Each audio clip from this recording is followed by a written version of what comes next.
So, firstly, I wanted to expand on our significance claim that general education classes waste students' time and money.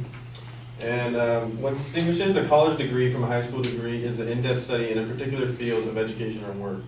In many fields of work, employers do not care the least bit about an applicant's high school diploma. They only want to see a college degree in the field that they're being hired into. This is because they want to know the applicant has a strong, focused understanding of their subject. The employer does not care if the applicant knows when the Roman Empire collapsed or if the mitochondria is the powerhouse of the cell. In more recent times, and especially in certain fields, the college degree has lost its value tremendously. It's almost as if it's a $50,000 plus second high school diploma. In 1970, only 26% of middle-class workers had any kind of education beyond high school. Today, nearly 60% of all jobs in the U.S. economy require higher education.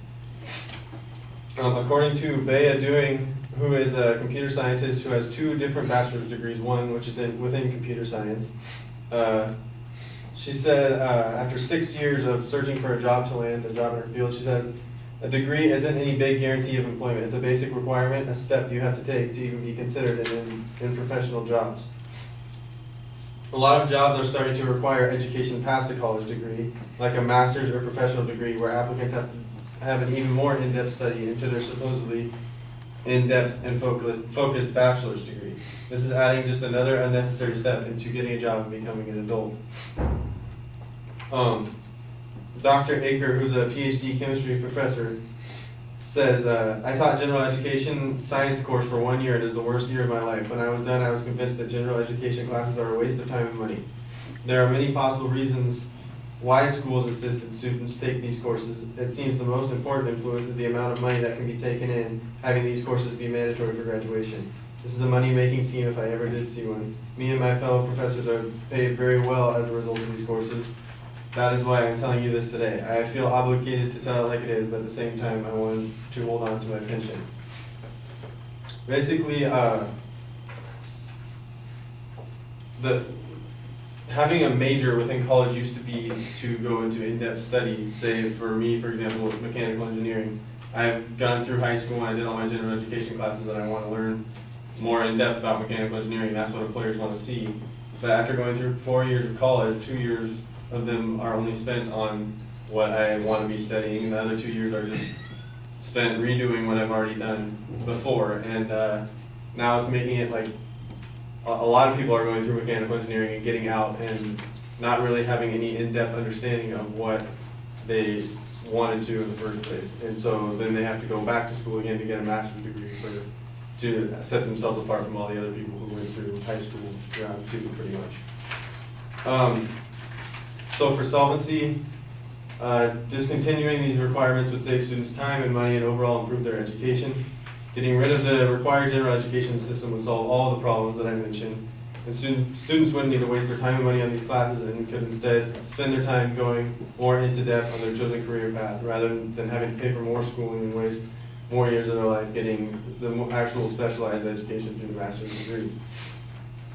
So in response to the negative argued that our claim that general education classes are ineffective is inconsequential to the main claim, and that we provide no evidence as to why we can't just fix the current system instead of removing it completely.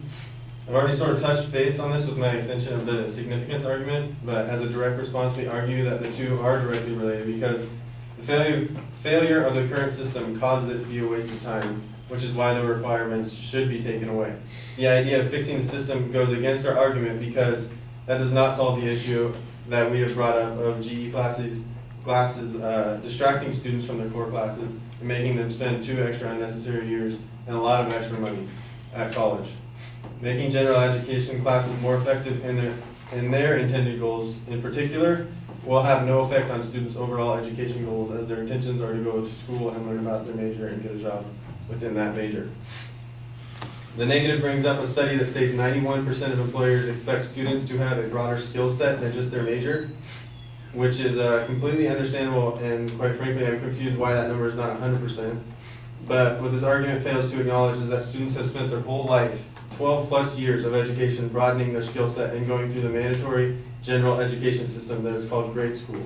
Students have to have a broad skill set just to get into college in the first place, so therefore they are already fulfilling that apparently 91% of employers' expectations before they even get into their more focused study, or what should be their more focused study in college.